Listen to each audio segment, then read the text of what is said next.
Hello everyone, आज हम कर रहे हैं adverse tall man theory of learning, जो कि बहुत इंपॉर्टेंट है टीचिंग से रिलेटेड। जितने भी एग्जाम्स हैं, चाहे थ्योरी है, चाहे कॉम्पिटिटिव एग्जाम्स हैं, सीटेट है, टेट्स हैं, केवीएस है, सबके लिए इंपॉर्टेंट है।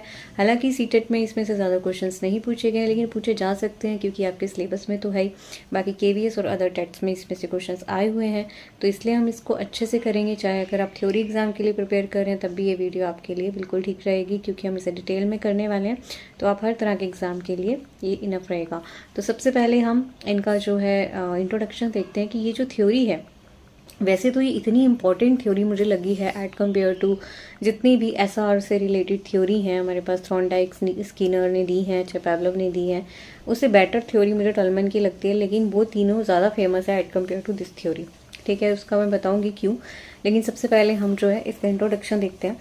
सिर्फ इसको हम साइन लर्निंग और पर्पसिव बिहेवियरिज्म थ्योरी भी कहते हैं, क्योंकि जो टॉलमैन है वो कहते हैं कि एक पर्टिकुलर हमेशा पर्पस होता है, बिहेवियर को चेंज करने का गोल होता है, और कोग्निटिव प्रोसेस होता है rather than the SR association. ठीक है, एसआर एसोसिएशन भी होती है लेकिन कोग्निटिव प्रोसेस भी होता है। अब एसआर एसोसिएशन में हमने क्या पढ़ा है, पावलोव, स्किनर, या उसकी थ्योरी हम आगे डिटेल में करेंगे अगले सेशंस में। लेकिन अगर आपने बीएड के अंदर भी पढ़ी होंगी तो आप जानते हैं कि उसके अंदर है कि जैसे स्टिमुलस आता है तो वैसे ही जो है रिस्पॉन्स जो है होने लग जाता है। लेकिन ये कहते हैं कि वो तो ठीक है, लेकिन बंदे की खुद की भी तो कुछ कोग्निशन होती है, वो भी तो उसको लगाएगा, आप उसको इग्नोर नहीं कर सकते। ठीक है, स्किनर, पावलोव ने इस चीज को तो काउंट किया, लेकिन बंदे की जो खुद की कोग्निशन है, दिमाग है, सोचने की क्षमता या साइन लैंग्वेज है, उसको बताया ही नहीं गया। ठीक है, तो ये यहाँ पे उसको ऐड करते हैं एसआर हमारी थ्योरी के अंदर, जिसे हम आगे और समझेंगे। इसके अलावा इसे हम गोल डायरेक्टेड बिहेवियर थ्योरी भी कहते हैं। कोग्निटिव मैप्स को इसमें समझेंगे, साइन लर्निंग और क्या एक्सपेक्टेशंस कैसे जो है गाइड करती है पहुंचने के लिए पर्पस तक। तो वो सारी चीजें, जैसे लक्ष्य निर्देशित या फिर संज्ञानात्मक मानचित्र या संकेत अधिगमन या अपेक्षाएं, ये सब जो चीजें हैं बहुत मैटर करती हैं हमारे पास किसी भी चीज़ को लर्न करने के लिए। नॉट जस्ट हमारे पास रिवॉर्ड मैटर करता है। तो इन्होंने क्या किया है कि ट्रेडिशनल बिहेवियरिज्म और जो कॉग्निटिव साइकोलॉजी है उसके बीच में क्या है, एक ब्रिज क्रिएट किया है टॉलमैन ने, जो कि और किसी ने नहीं किया। ठीक है, तो इसको हम अच्छे से डिटेल में समझते हैं इसको। तो अगर आप ये वाला देखेंगे, तो अगर आप थ्योरी एग्जाम के लिए प्रिपेयर करें तो इसे ज़रूर ड्रॉ करके आए टॉलमैन के अंदर। और वैसे भी आप इसे ध्यान में रखें कि बाकी जो ट्रेडिशनल बिहेवियरिज्म थ्योरीज है तीनों की तीनों, वो सिर्फ एसआर के ऊपर बात करती है, लेकिन जो टॉलमैन है उन्होंने बीच में इसका एडिशन किया है कि भाई कॉग्निटिव प्रोसेस जो है, खुद की सोच जो है, वो भी कहीं ना कहीं बहुत बड़ा रोल प्ले करती है। तो इन्होंने कॉग्निशन को क्या कर दिया, एक ब्रिज क्रिएट कर दिया इन दोनों के बीच में। ठीक, तो इस थ्योरी के अंदर ये 6 कॉन्सेप्ट सबसे मेन है। ठीक है, कि गोल डायरेक्टेडनेस क्या होती है, कॉग्निटिव मैप, रिलेटेड लर्निंग। तो इसको वन बाय वन इन सभी को हम समझते हैं।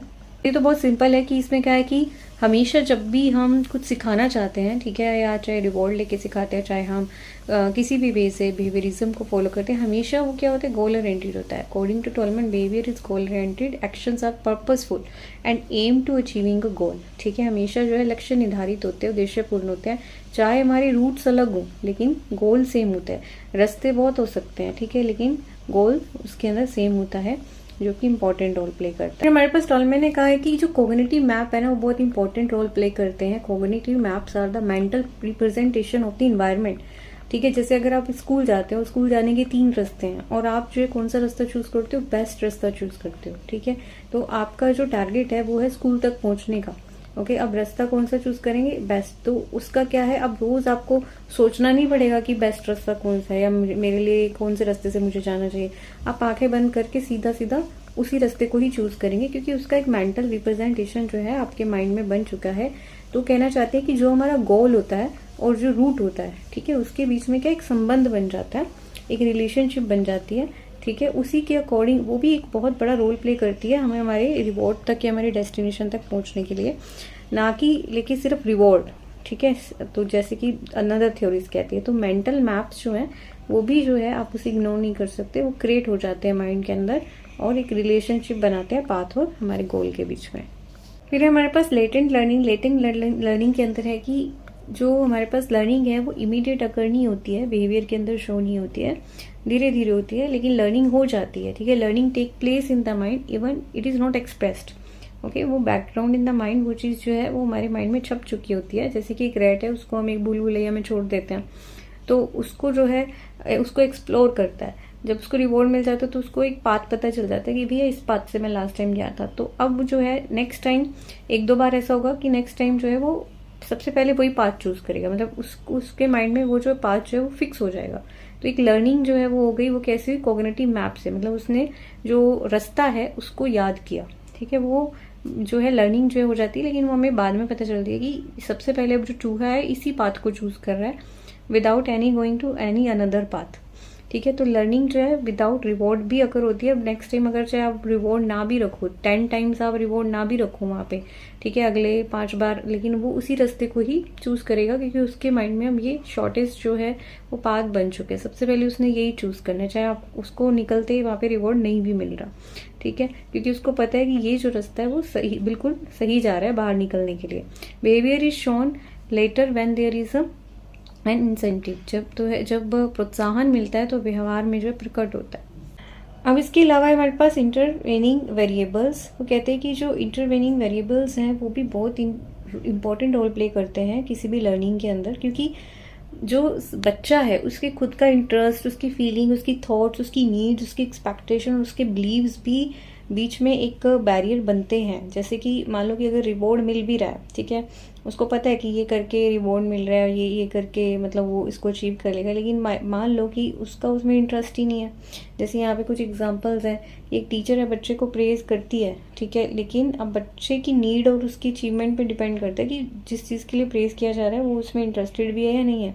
अगर है तो वो उसको बहुत अच्छे से करेगा क्योंकि अब जो प्रेज है वो उसके लिए स्टिमुलेशन का काम करेगी। लेकिन अगर उसको इंटरेस्ट ही नहीं है तो वो जो प्रेज है वो उसको ज़्यादा इफेक्ट नहीं करेगी, ठीक है। सेम ऐसे ही बच्चे कि मान लो कि सेम एग्जाम है लेकिन किसी बच्चे को उसके लिए कॉन्फिडेंस भी आ सकता है और किसी को उसके लिए एंग्जाइटी भी आ सकती है। तो ये जो हर बंदे के अपने इंटरनल वेरिएबल्स होते हैं उसको आप इग्नोर नहीं कर सकते, ठीक है, जिसे हम अंतर्वर्ती चर बोलेंगे हिंदी में।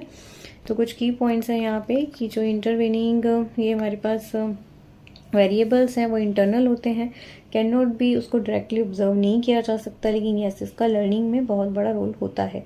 दे explain why the same stimulus can produce और they vary from person to person और सिचुएशन टू सिचुएशन, ठीक है। नेक्स्ट देखते हैं। फिर हमारे पास रिवॉर्ड एक्सपेक्टेंसी मतलब एक्सपेक्टेशंस होती हैं कि ये रिवॉर्ड हमें मिलेगा, इतने अगर मैं पढ़ाई करूंगी तो मुझे ए ग्रेड मिलेगा, ठीक है। तो जितना स्ट्रॉन्गर हमारी एक्सपेक्टेशंस होती हैं उतनी ही हमारी मोटिवेशन होती है जो कि हमारे बिहेवियर के अंदर चेंज लेकर आती है।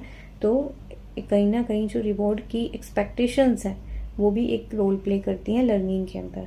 नाउ वी हैव कि लर्निंग वर्सेस रिस्पॉन्स लर्निंग में डिफरेंस क्या है। लर्निंग जो है वो परमानेंट होती है और बिहेवियर के अंदर जो चेंज है वो परमानेंट होता है, लेकिन इसमें जो है specific responses to specific stimulus होता है कि अगर वो आपको वो चीज़ है तो उससे रिलेटेड जो है बिहेवियर जो आपको चेंज होगा, मतलब एक स्पेसिफिक बिहेवियर के लिए होता है। ये जो है हमारे पास focus on overall change in behaviour, ठीक है, लेकिन ये जो है एक particular focus on specific response to specific stimulus, और इंटरनल होती है, कॉग्निटिव होती है, एक्सटर्नल होती है, ऑब्जर्वेबल होती है। इसमें जैसे कि आपने कोई बटन प्रेस किया आपको रिवॉर्ड मिल गया, जैसे कि पैवलोव का एक्सपेरिमेंट है। इसमें जो है कि आप मेहनत करते हो, कॉन्सेप्ट को समझते हो, प्रॉब्लम सॉल्विंग स्किल सीखते हो, ठीक है, एक नई स्किल आपके अंदर आती है। ये जो है ability to perform different responses in different situation, लेकिन इसमें जो है हम क्या है कि रीड करते हैं, जो भी रिपीट करते हैं, बार बार जो हो रहा है, ठीक है, उसके अकॉर्डिंग जो है हम उससे सीखते हैं। जैसे कि बार बार जो है कभी रिवॉर्ड दिया जा रहा है तो वो लर्न कर लेता है उस रास्ते को या उस चीज़ को कि ये बटन प्रेस करके रिवॉर्ड मिल रहा है, तो रिपीटिशन से ही लर्न कर लेंगे। यहाँ पे हम डिफरेंट स्किल्स, डिफरेंट सिचुएशंस को सीखते हैं। तो इस टॉपिक के अंदर इतना ही। Thank you so much for watching. Stay blessed, stay happy.